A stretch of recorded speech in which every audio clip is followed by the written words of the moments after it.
perhaps if I could maybe get your reaction first to this poll that's just come out, this exit poll that suggests that the New Democracy Party of Prime Minister Mitsotakis has done much better than expected.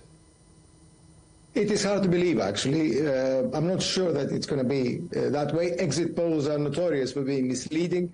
My experience during this campaign has been that it is much closer than that.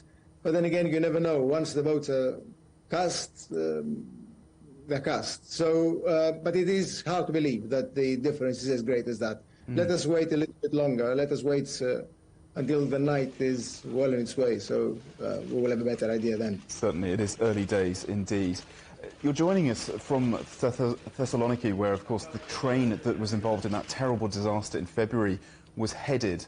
What was the atmosphere like around the voting today? Actually, this is a very important point. I heard your correspondent from Athens a few minutes ago. The railway accident was an enormous blow at the time. Millions of people protested. But as the electoral campaign unfolded, it played less and less of a role. And that is indicative of how Greek people have been approaching this election. A big shock, the railway accident, tens of people died. But people were swayed more by what they thought would happen to the economy, what the leading parties would do to deal with the economic situation. That seemed to have been the main thing, not the state of the railway system and what that reveals about how Greek public mechanisms work. Mm-hmm. So the economy front and centre, as does tend to be the case with big elections like this and with so many problems people are experiencing. Greece's economy, though, is recovering from those dark days when the bailout was necessary, but ordinary voters seem to want more from their leaders. What kind of choices have been laid before them during this election? Well, the remarkable thing about this election has been that the choices laid in front of the electorate were not that different. The government played the tune of success, that we've stabilized the economy, we've turned the corner, now give us your vote, trust us, take you to onward and upward, to the high uplands.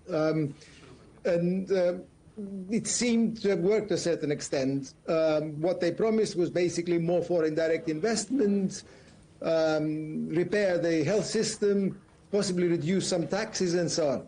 The main opposition party, Syriza, didn't really differ in any structural way in terms of what they proposed to the electorate, but they made a lot of noise about the pressures on working people because of the inflation rates and all the post-COVID impact on living standards.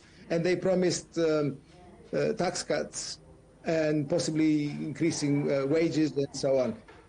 They don't seem to have had that much success with that. But if you look at both parties, it's quite similar. It's quite similar in terms of what they proposed, and that's not surprising because both parties essentially accept the broad framework within which the Greek economy operates, which is the framework worked out last decade, the framework post-bailouts. The main parties of Greek politics accept that framework and operate within it. So it's not surprising that in terms of what they proposed to the Greek people, there wasn't really that much between them. It seems that has benefited most. Sorry to interrupt you. Isn't it the case, though, that Greece's main political parties across the spectrum are dominated by these family dynasties? And is there some sort of deeper malaise amid the electorate being reflected in the potential lack of a clear winning result? Well, Greece suffers from all kinds of problems, deep problems, and yet another aspect of this election is that these problems were not at the forefront. Of course, Greek politics is dominated by established families, usually well-off, well-connected, and they produce various politicians, men and women, and dominate leading positions and so on, and that is not a good thing for democracy, obviously.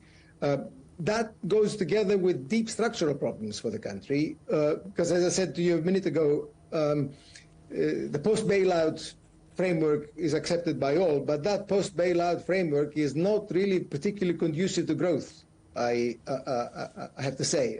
Greece suffers from low investment, very low investment, only 14% of GDP, very, very low investment, low savings, difficulty in competing internationally. It's not easy to see how the country will indeed enter a high growth period ahead. It looks like growth is possibly around 2% at best in the next few years. And don't forget, the GDP of the country right now is 20% lower than it was when the country was hit by the crisis 12 years ago. It still is a much poorer country. So instead of debating what to do about the weaknesses of the Greek economy, the underlying weaknesses, the main parties debated the things that I mentioned to you before, a little bit more tax cuts and so on.